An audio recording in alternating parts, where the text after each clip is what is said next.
আরেকটি উপায় আছে, ব্যাকুল হয়ে প্রার্থনা। তিনি যে আপনার লোক, তাকে বলতে হয়, তুমি কেমন দেখা দাও, দেখা দিতেই হবে। তুমি আমাকে সৃষ্টি করেছ কেন? শিখরা বলেছিল ঈশ্বর দয়াময়। আমি তাদের বলেছিলাম, দয়াময় কেন বলবো? তিনি আমাদের সৃষ্টি করেছেন যাতে আমাদের মঙ্গল হয়। তা যদি করেন সে কি আর আশ্চর্য? মা বাপ ছেলেকে পালন করবে, সে আবার দয়া কী? সে তো করতেই হবে। তাই তাকে জোর করে প্রার্থনা করতে হয়। তিনি যে আপনার মা, আপনার বাপ। ছেলে যদি খাওয়া ত্যাগ করে, বাপ মা 3 বছর আগেই হিস্সা ফেলে দেয়।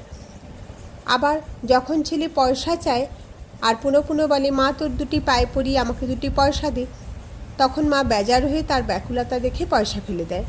সাধুসঙ্গ করলে আরেকটি উপকার হয়, সৎ বিচার।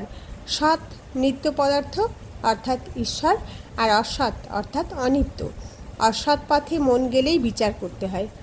হাতি পরের কলা গাছ খেতে সুর বাড়ালে সেই সময় মাহুত ডাঙস মারে। প্রতিবেশী বললেন, মহাশয়, পাপ বুদ্ধি কেন হয়? শ্রীরামকৃষ্ণ বললেন, তার জগতে সকল রকম আছে। সাধু লোকও তিনি করেছেন, দুষ্ট লোকও তিনি করেছেন। সদ্বুদ্ধি তিনিই দেন, অসৎ বুদ্ধিও তিনিই দেন। প্রতিবেশী বললেন, তবে পাপ করলে আমাদের কোনো দায়িত্ব নাই? শ্রীরামকৃষ্ণ বললেন, ঈশ্বরের নিয়ম যে পাপ করলে তার ফল পেতে হবে। লঙ্কা খেলে তার ঝাল লাগবে না? সেজবাবু বয়সকালে অনেক রকম করেছিল, তাই মৃত্যুর সময় নানা রকম অসুখ হলো। কম বয়সে এত টের পাওয়া যায় না। কালীবাড়িতে ভোগ রাঁধবার জন্য অনেক সুন্দরী কাঠ থাকে। ভিজে কাঠ প্রথমটায় বেশ জ্বলে যায়, তখন ভেতরে যে জল আছে টের পাওয়া যায় না।